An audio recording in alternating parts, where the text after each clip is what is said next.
Cristiano Ronaldo swore he was back. Turns out, the only thing he came back to was the airport, because Spain are through and Portugal are flying home. And here is the cruel little joke.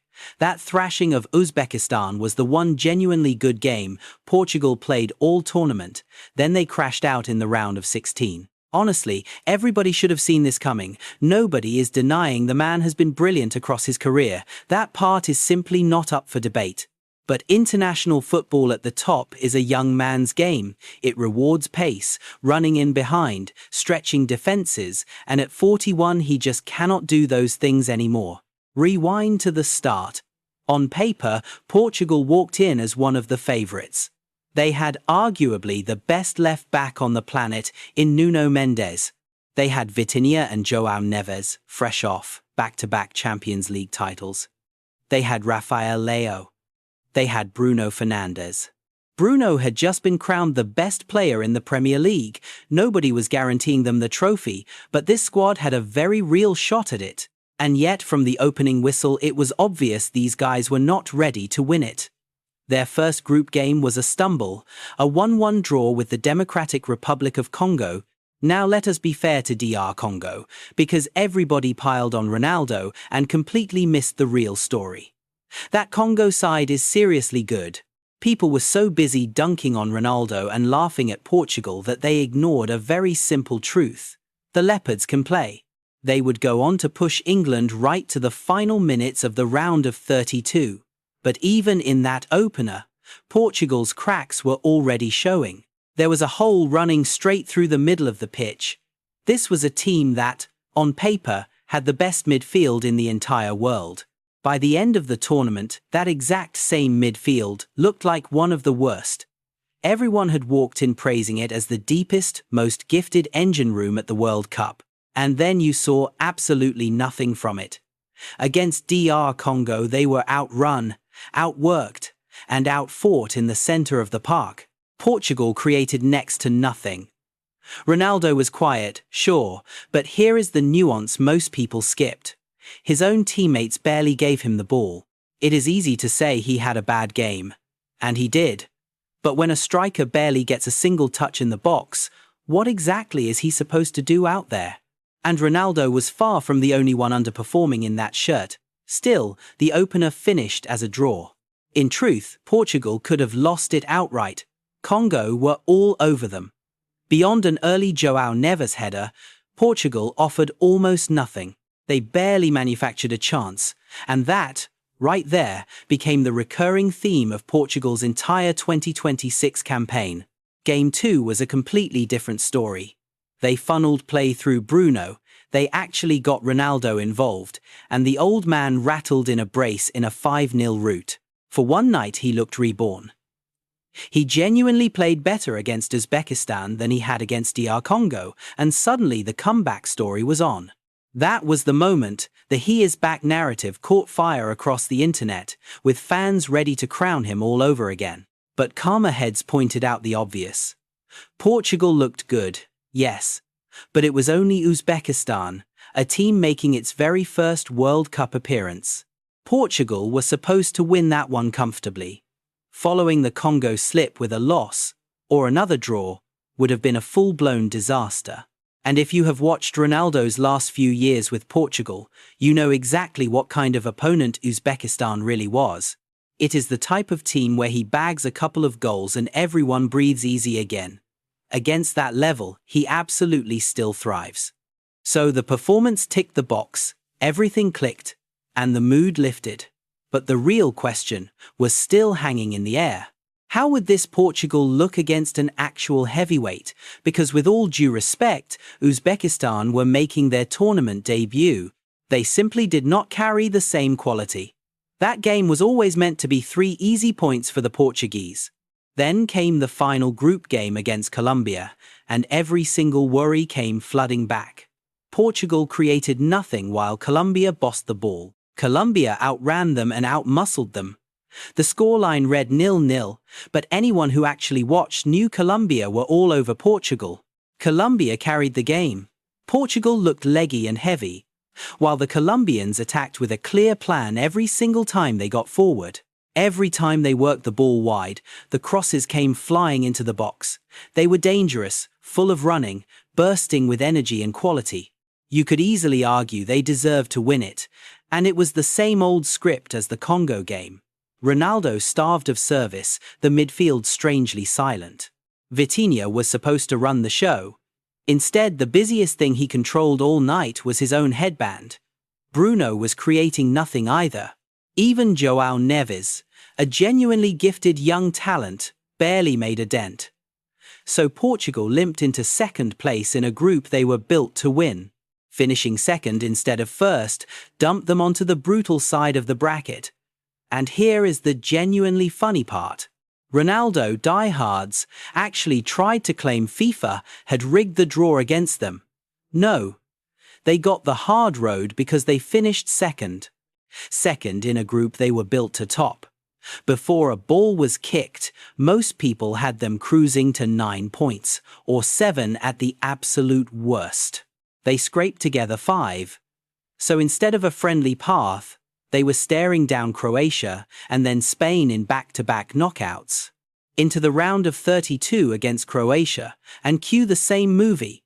Vitinha, Neves and Bruno were schooled by a 40-year-old Luka Modric and Mateo Kovacic. No disrespect at all to those two. Modric might be the finest central midfielder to ever lace up boots. But the man is very much in his twilight. Neves and Vitinha are supposed to be in their prime. How on earth are they getting run ragged by the veterans? Once again, Portugal made nothing happen. There was that same gap in midfield, essentially playing with 10 men because Ronaldo was a ghost. But then, fortune smiled on Portugal. They got a huge break when a wrestling grab on Renato Veiga was actually blown for a penalty. And to be clear, it was 100% a foul. It was a stone-cold penalty. But they were lucky the referee gave it, because that kind of hug and hold happens on basically every corner in the tournament. Just days earlier, a far worse grapple in the box went completely unpunished somewhere else in the tournament. Portugal caught a rare slice of officiating luck. Ronaldo buried the spot kick, ripped off the sew, and finally, at long last, had his first ever World Cup knockout goal. Then he got hooked. And it was absolutely the correct call from Roberto Martinez. Ronaldo had his goal. It was time to throw on fresh legs against a tiring defense. Ronaldo was fuming, naturally, but it was the right move. The moment he came off, Portugal suddenly looked fluid, and the man who replaced him, Gonçalo Ramos, rose up and headed home the winner. Taking your talisman off with the game level, hanging in the balance, was the bravest call of the night. Can you really pull him at 1-1 with everything on the line? Yes, you can, and Martinez did. It was the right decision, and it paid off instantly.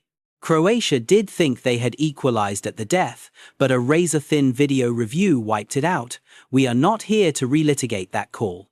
The tiniest touch, ruled involuntary off Renato Veiga. And the goal was chalked off. Portugal survived by the absolute skin of their teeth. And that is the whole point. Portugal kept barely scraping through. A gifted, expensive squad, just clinging on. Against Colombia, they had scraped by 2. There was a contentious video review moment in that one as well, with Colombia having a goal ruled out for an offside toe that looked painfully tight. By the letter of the law, it was correct. But the lesson kept repeating itself. Outside of the Uzbekistan game, Portugal barely won a single thing. They barely earned results at all. There were matches they did not even win, and were simply lucky not to lose. Somehow they squeaked past Croatia. Then came Spain, and, surprise, the exact same problem. The midfield created nothing yet again. That Portugal against Spain match was one of the flat-out worst games of the entire World Cup. A complete and total snooze fest, which was bizarre, because half the players on that pitch turn out for either PSG or Barcelona, two of the most thrilling clubs in world football. And yet it was like watching paint dry. Everybody was poor. Vitinha was poor. Pedri was poor. Even Lamine Yamal was off the boil. Portugal created nothing, and baffling as it was, Rafael Leão, the spark against Croatia, did not even start. Nobody could figure out what Martinez was thinking. Pedro Neto was invisible on the right. The Portuguese midfield, once again, simply did not exist. Vitinha, Neves, and Bruno spent the night jogging around doing cardio. And they should thank Ronaldo, because his fame absorbed the blame they truly deserved. So much of the noise landed on the old striker that the failing midfield quietly slipped right off the hook. And to be fair, this is not all on Ronaldo. A midfield supposedly in its collective prime should have played dramatically better than this. There are deeper reasons why, and we will get to them. But that Spain game truly was a slog to sit through. Finally, Mikel Merino came off the bench and put everyone out of their misery, slotting home the winner deep into stoppage time. And just like that, in the 91st minute in Dallas, Portugal were out in the round of 16. The first name on the blame sheet is Roberto Martinez, because his fingerprints were all over this. So much talent, and yet such a cautious, risk-free, pragmatic style of play. They tried nothing daring. And do not tell me. Vitinha and Bruno Fernandes are incapable of breaking lines or carrying the ball. It was obvious they had been told to keep it safe. Keep possession. Take no risks. Do not gamble.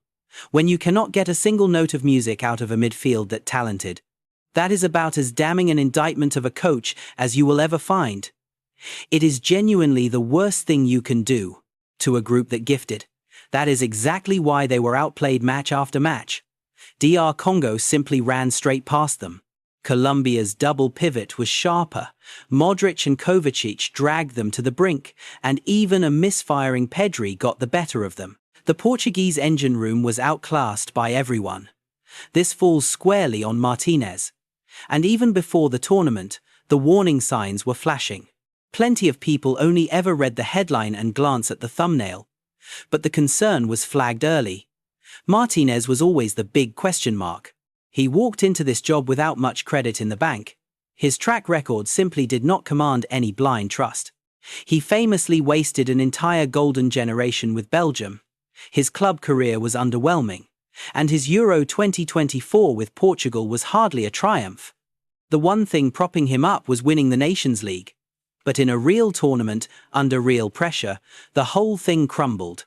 And here is the honest confession. Those Nations League results fooled a lot of smart people. Rewatching them, it was easy to get sucked in. Sure, it is not the biggest trophy, not as serious as a World Cup or a Euro, but Portugal genuinely did get the better of Germany. They got the better of Spain too. And at that point, Ronaldo actually looked to be moving better than he had a year or two earlier. So even the skeptics started buying the hype. The theory went that Martinez, by trusting Ronaldo, unlike in 2022, had built something real. A better dressing room, a united group, everyone pulling for CR7. It was a mirage. All that Nations League run did was slap a bandage over some enormous cracks in this team. And that brings us to problem number 2, the elephant in the room, Cristiano Ronaldo himself. It is tangled up with Martinez because the coach basically refused to substitute him. He did it once against Croatia and it worked like magic. He never did it again. Even against Colombia. Why was Ronaldo out there for the full 90 when he was making zero impact? Now, this is not to pretend that Ramos playing every minute wins Portugal the World Cup. As we said, the midfield had its own deep problems, and the Martinez tactics were their own mess. Swapping one striker for another was never going to magically fix all of that. But life gets a whole lot easier for a midfield when they are not building around a stationary 41-year-old up top. The times Ronaldo drifted deep and smothered his own attacks were genuinely wild. Yes, he kept the ball. Yes, his passes were safe. But he looked stiff and slow out there.